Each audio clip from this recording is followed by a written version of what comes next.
Successfully juggling through your many tasks while trying to be the best version of yourself can be one of the most rewarding experiences of life, yet a rather daunting task.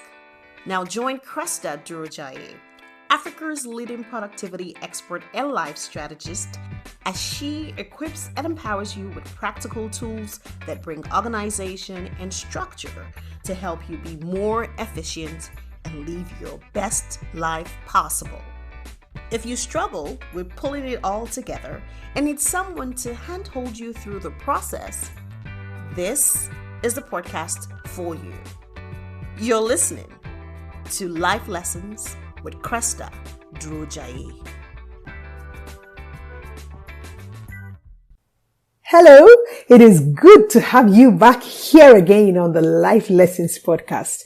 Today, come with me to the world of sports to learn a life lesson or two on the theme, do not look back. Now, just so you do not get distracted with wondering, hey, what does she know about sports? Know now that back in school, Cresta was an athlete. Yes, both primary and secondary. I was in the races. I played both football and handball, and I did the jumps too, high jump and long jump. And yes, I remember representing my school a couple of times. Hey, kudos. Well, kudos to the past. Hey, hold on. I just remembered something.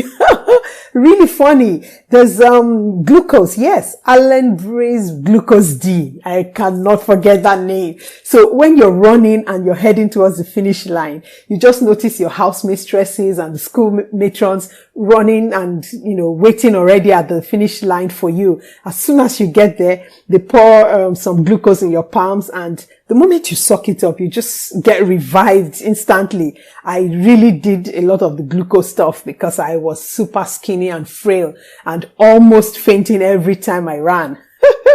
Wow, those were good old days. Now back to our discussion for today. 99.9% of the time, looking back in a race isn't the smartest of ideas.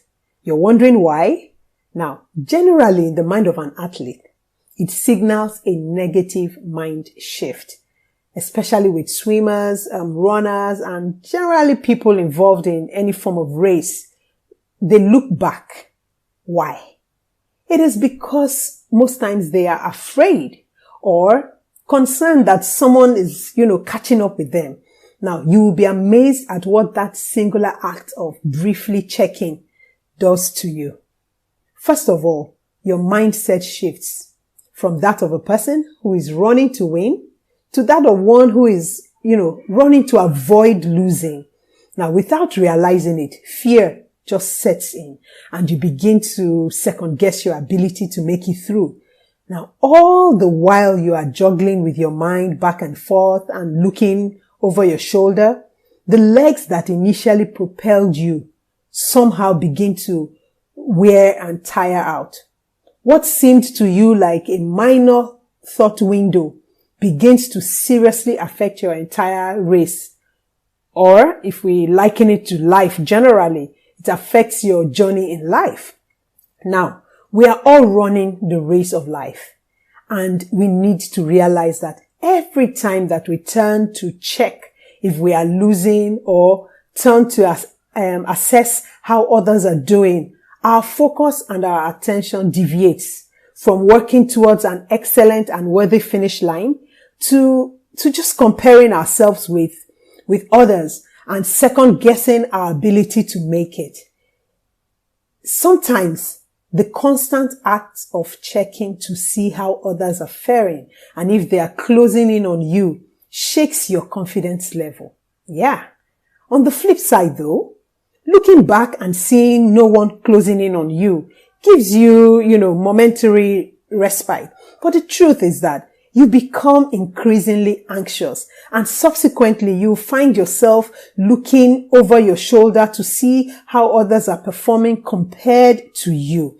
This is what my people here would say, okay, she's a monitoring spirit, or he's a monitoring spirit, because you spend most of your time, you dedicate valuable time becoming those monitoring spirits, checking, monitoring constantly how others are faring, how they are doing, and comparing it with yourself. Sometimes we go as far as sliding into people's profiles to see all the pictures and the videos, and hey, what's he doing? Is this what she's up to now? And so on.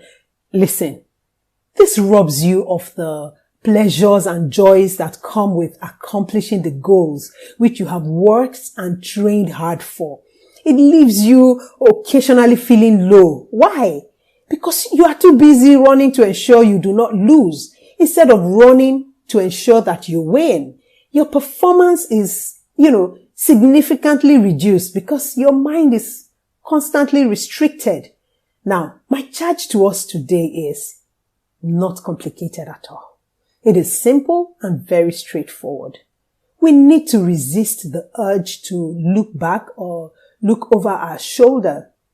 We need to also remember that winning is not necessarily, especially in life, winning is not necessarily doing better than the other person. Winning here refers to you becoming the very best version of yourself possible. Now, with that at the back of your mind, I'll just say focus, and focus some more as you prepare to launch out into a new week or a new project, or maybe a new dream. Remember not to consistently look back or look over your shoulder. Focus instead on being the best version of yourself and not a better version of someone else. Now, have an amazing week. Cheers. If you enjoyed this episode of Life Lessons with Cresta Durojaiye, now don't forget to leave a comment and, of course, share with those you love.